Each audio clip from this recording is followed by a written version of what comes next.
Israel ವಿಲ ಅಂತ ಓದಾಡ್ತಾ ಇದೆ.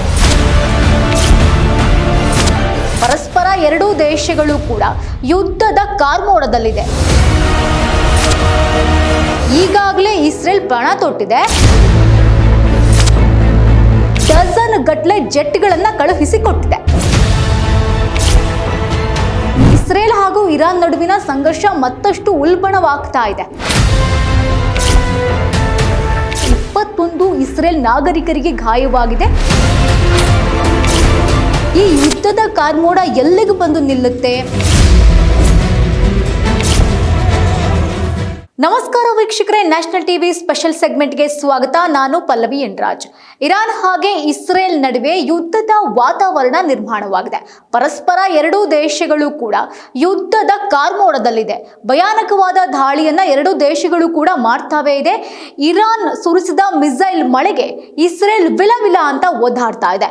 ದೊಡ್ಡ ದೊಡ್ಡ ಕಟ್ಟಡಗಳು ಕೂಡ ಅಲ್ಲಿಂದು ಧ್ವಂಸವಾಗಿದೆ. ಬೇರೆ ಲೆವೆಲ್ಗೆ ಹೋಗಿದೆ ಈ ಇಸ್ರೇಲ್ ಹಾಗೆ ಇರಾನ್ನ ಯುದ್ಧ ಅಂತ ಹೇಳ್ಬೋದು. ನೆಕ್ಸ್ಟ್ ಏನಾದರೂ ಚೇತರಿಸಿಕೊಳ್ಳಿಕ್ಕೆ ಆಗದಲೇ ಇರೋ ರೀತಿ ಇರಾನ್ ದಾಳಿಯನ್ನ ಮಾಡ್ತಾ ಇದೆ ಇಸ್ರೇಲ್ ಮೇಲೆ. ನಾವೆಲ್ಲರೂ ಕೂಡ ಪ್ರತಿದಿನ ನೋಡ್ತಾನೆ ಬಂದಿದ್ದೀವಿ ಅಲ್ವಾ, ಅಟ್ಯಾಕ್ ಮಾಡಿದ್ರು, ಅವ್ರು ಅಟ್ಯಾಕ್ ಮಾಡಿದ್ರು, ಇವ್ರು ಅಟ್ಯಾಕ್ ಮಾಡಿದ್ರು ಅಂತ. ಬಟ್ ಅಲ್ಲಿ ಆಕ್ಚುಯಲ್ ರೀಸನ್ ಏನು, ಯಾಕೆ ಈ ರೀತಿ ಎರಡೂ ದೇಶಗಳು ಕೂಡ ಪರಸ್ಪರ ಯುದ್ಧ ಮಾಡ್ತಾ ಇರೋದು, ಅದನ್ನ ನೋಡೋದಾದ್ರೆ ಪಶ್ಚಿಮ ಏಷ್ಯಾದಲ್ಲಿ ಮತ್ತೆ ಯುದ್ಧದ ಕಾರ್ಮೋಡ ಕವಿದಿದೆ ಅಂತಾನೆ ಹೇಳ್ಬೋದು. ನಮ್ಮನ್ನ ಕೆಣಕಿದವರನ್ನ ನಾವು ಸುಮ್ಮನೆ ಅಂತೂ ಬಿಡೋದಿಲ್ಲ ಅಂತ ಈಗಾಗಲೇ ಇಸ್ರೇಲ್ ಪಣ ತೊಟ್ಟಿದೆ. ರೈಸ್ ಆಫ್ ಲಯನ್ ಅನ್ನುವಂತಹ ಹೆಸರಿನಲ್ಲಿ ಇರಾನ್ ಮೇಲೆ ಭೀಕರವಾದಂತಹ ದಾಳಿ ಮಾಡ್ತಾನೆ ಬಂದಿದೆ ಇಸ್ರೇಲ್ ಅಂತ ಹೇಳ್ಬೋದು. ಇದಕ್ಕೆ ಪ್ರತಿಯಾಗಿ ಇರಾನ್ ಕೂಡ ಡ್ರೋನ್ ದಾಳಿಯನ್ನ ನಡೆಸ್ತಾನೆ ಇದೆ. ಕಟ್ಟಡಗಳು ಕೂಡ ಧ್ವಂಸವಾಗಿ ಹೋಗಿದ್ದಾವೆ.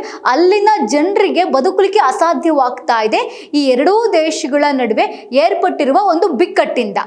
ಸೊ ಮಧ್ಯಪ್ರಾಚ್ಯದಲ್ಲಿ ಶಾಂತಿ ನೆಲೆಯೂರುವ ಯಾವ ಲಕ್ಷಣಗಳು ಕೂಡ ಇತ್ತೀಚೆಗೆ ಕಾಣ್ತಾ ಇಲ್ಲ. ಇವತ್ತು ಸುಮ್ಮನಾಗ್ತಾರೆ, ನಾಳೆ ಸುಮ್ಮನಾಗ್ತಾರೆ ಅಂತ ಸಾಕಷ್ಟು ದೇಶಗಳು ಕಾದು ಕುಳ್ತಿವೆ. ಆದರೆ ಇದರಿಂದ ಏನು ಪ್ರಯೋಜನ ಕೂಡ ಅಲ್ಲಿ ಸಾಧ್ಯವಾಗ್ತಾ ಇಲ್ಲ. ಬದಲಾಗಿ ಇಸ್ರೇಲ್ ಮತ್ತು ಇರಾನ್ ನಡುವಿನ ಬಿಕ್ಕಟ್ಟು ಮತ್ತಷ್ಟು ದುಪ್ಪಟ್ಟಾಗ್ತಾ ಇದೆ, ಹಾಗೆಯೇ ಬಿಗಡಾಯಿಸ್ತಾ ಇದೆ ಅಂತಾನೆ ಹೇಳ್ಬೋದು.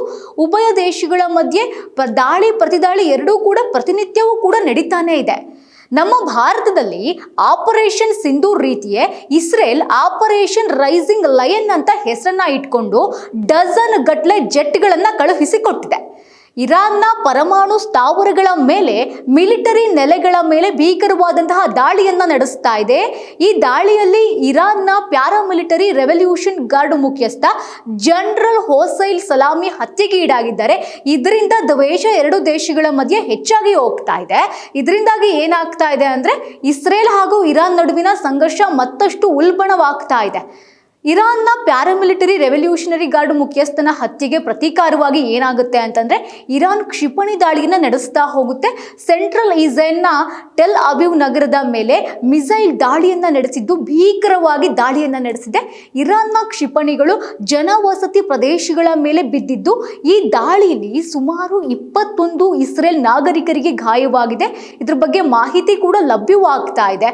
ಹೀಗೇನೆ ಇರಾನ್ ಹಾಗೆ ಇಸ್ರೇಲ್ನ ಫೈಟರ್ ಜೆಟ್ ಒಂದನ್ನ ಹೊಡೆದುರುಳಿಸಿದೆ ಅನ್ನೋ ಮಾಹಿತಿ ಕೂಡ ಬರ್ತಾ ಇದೆ. ಪೈಲಟ್ನ ವಶಕ್ಕೆ ಕೂಡ ಪಡ್ಕೊಂಡಿದ್ದಾರೆ. ಸದ್ಯ ಇರಾನ್ ದಾಳಿ ಬೆನ್ನಲ್ಲೇ ಜೆರುಸೆಲಂನಲ್ಲಿ ಯುದ್ಧದ ಅಲರ್ಟ್ ಕೂಡ ಸೈರನ್ ಮೊಳಗಿದೆ ಅಂತ ಹೇಳಲಾಗ್ತಾ ಇದೆ. ಇಸ್ರೇಲ್ ಸೇನೆ ಇದನ್ನ ಆಲ್ರೆಡಿ ಹೇಳ್ಕೊಂಡಿದೆ. ಇನ್ನು ಇಸ್ರೇಲ್ ಅಧ್ಯಕ್ಷ ನೆತನ್ಯಾಹು ಇರಾನ್ ಜೊತೆಗೆ ನಮ್ಮ ಬಿಕ್ಕಟ್ಟು ಇಲ್ಲ ಅಂತ ಅವರು ಹೇಳ್ಕೊಂಡಿದ್ದಾರೆ ಅಷ್ಟೇ. ಇರಾನ್ನ ಜನತೆಯ ಜೊತೆಗೆ ಇಸ್ರೇಲ್ ಇರುತ್ತೆ ಎಂದು ಶಾಂತಿಯ ಮಾತುಗಳನ್ನ ಅವರು ಆಡಿದ್ದಾರೆ. ಬಟ್ ದ್ವೇಷ ದಿನದಿಂದ ದಿನಕ್ಕೆ ದುಪ್ಪಟ್ಟಾಗ್ತಾನೆ ಹೋಗ್ತಾ ಇದೆ.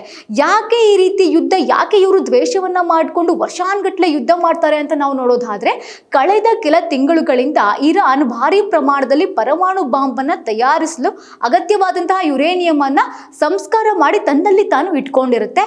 ಇದೇನಾಗುತ್ತೆ ಅಂತಂದ್ರೆ ಕೆಲವೇ ದಿನಗಳಲ್ಲಿ ಕನಿಷ್ಠ 15 ಪರಮಾಣು ಬಾಂಬ್ ಸಿದ್ಧಪಡಿಸುವ ಸಾಮರ್ಥ್ಯವನ್ನ ಇರಾನ್ಗೆ ನೀಡಿರುತ್ತೆ.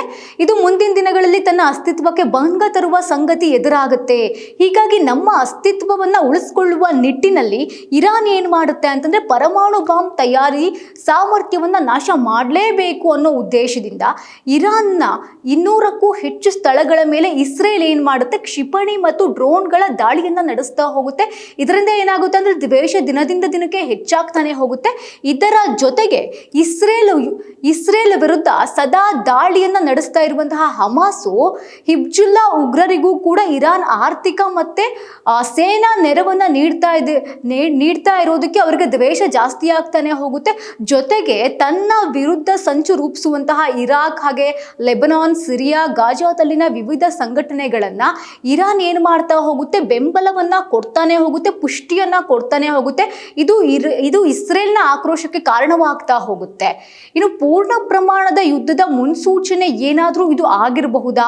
ಈ ಬೆಳವಣಿಗೆಗೆ ಅಲ್ಲಿನ ಜನರಿಗೆ ಬಹಳ ತೊಂದರೆಯಾಗ್ತಿದೆ. ಅಕ್ಷರಶಃ ಎಲ್ಲದಕ್ಕೂ ಕೂಡ ತೊಂದರೆಯಾಗ್ತಾ ಇದೆ. ನಮ್ಗೆ ಅದನ್ನ ಅಂದಾಜು ಮಾಡ್ಲಿಕ್ಕೂ ಹಾಗೆ ಊಹೆ ಮಾಡ್ಲಿಕ್ಕೂ ಕೂಡ ಸಾಧ್ಯವಾಗ್ತಾ ಇಲ್ಲ. ಊಹೆಗೂ ನಿಲುಕದ ರೀತಿಯಲ್ಲಿ ಕ್ಷಣ ಕ್ಷಣಕ್ಕೂ ಬದಲಾಗ್ತಾ ಇದೆ ಪರಿಸ್ಥಿತಿ. ಈ ಯುದ್ಧದ ಕಾರ್ಮೋಡ ಎಲ್ಲಿಗೆ ಬಂದು ನಿಲ್ಲುತ್ತೆ ಅನ್ನೋದನ್ನ ನಾವು ಕಾದ್ ನೋಡ್ಬೇಕಾಗಿದೆ. ಇದಾಗಿತ್ತು ಈ ಹೊತ್ತಿನ ಸ್ಪೆಷಲ್. ನೋಡ್ತಾ ಇರಿ ನ್ಯಾಷನಲ್ ಟಿವಿ.